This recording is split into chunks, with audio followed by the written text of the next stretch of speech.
Hi guys, it's Betsy. Now we're going to talk about lining the eyes. We're going to use our new number 4, number 5 brushes. Number 4 for smudge lining under the eyes, number 5 for precision lining on top of the eyes. Let's begin with number 4. I'm going to use a great product, a great color called Wire, which is a beautiful, beautiful rich brown for lining the eyes.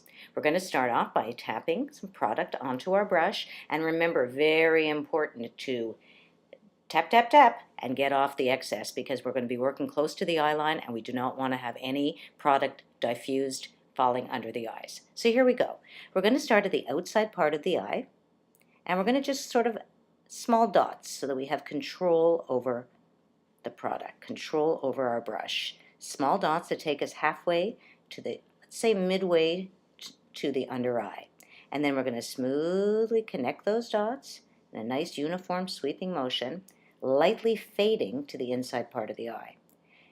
You don't have to add any more product at this point because you want that inside part of the eye to be a little bit lighter and a little bit thinner, fading from outside to inside as such. See that? Take a look. Nice and smooth. Let's try it on the other side. Little product on our brush and we begin. Outside part of the eye, dotting very, very close to the lash line, right to the midway point.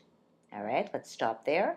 Go back to the outside part of the eye, smoothly back and forth motion, fading to the inside part of the eye, thinner, thinner, and lighter. See that? Nice.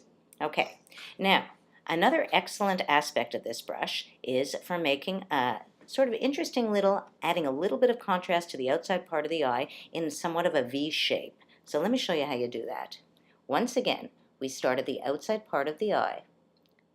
A little bit more, we're going to go slightly above that line to thicken the line at the outside to make it a little bit more dramatic. We want a slightly more dramatic look.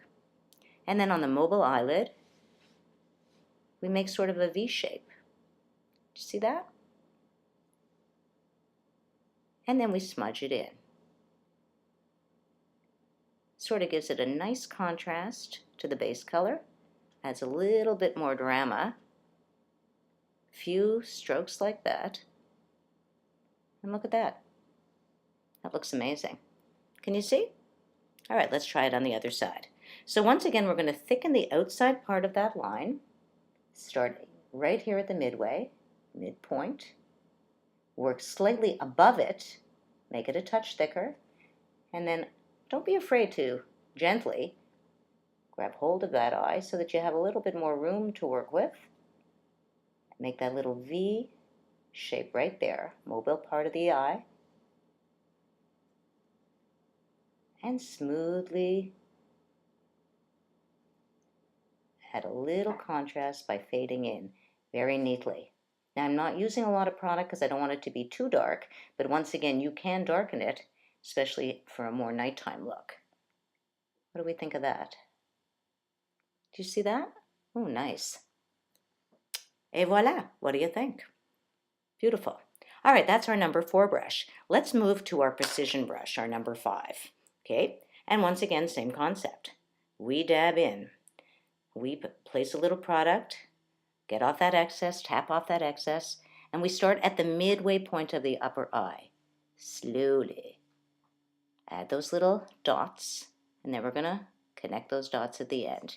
Now I already have a little bit of greater color at the outside part, and then I just simply fill it in as such. Now you'll notice I'm not working towards the inside part of the eye today because I just want to keep this to sort of a more daytime-ish look. So we weren't going to leave the inside part of the eye clean for today. But look at that nice almond shape that you get from that. Can you see that? Sort of really gives you that nice almond shape. Let's try it on the other side. Once again, little product. Start at the midway point. Tap it on as such and connect the dots. It's a beautiful product and a really nice way to put on your eyeliner. You can control the amount you put on. And look how natural that looks and how beautiful that looks. Okay, can you see? All right.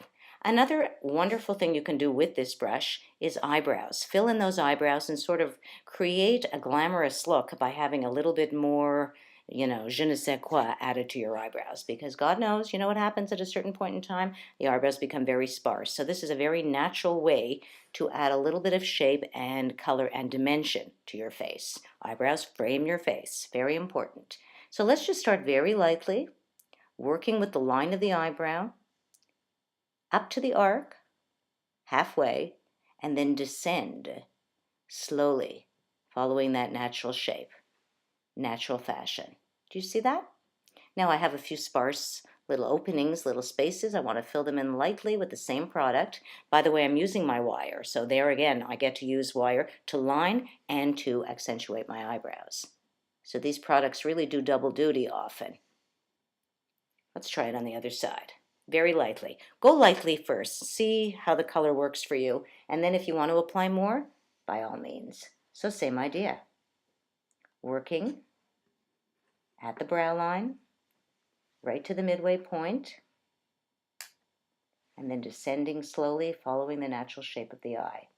Often, from too many years of plucking, you'll end up with an eyebrow that ends here when your eyebrow should really end there.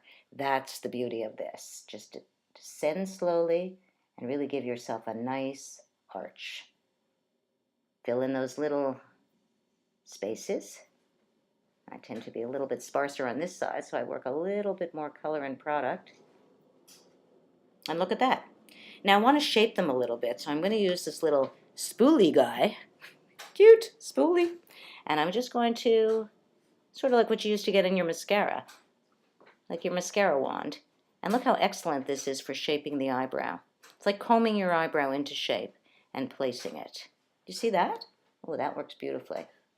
Same thing on the other side. I can kind of lift it, and then I add a nice arc motion. And look how beautiful that looks. Okay, and there we go. Number 4 and 5. Well done, girls.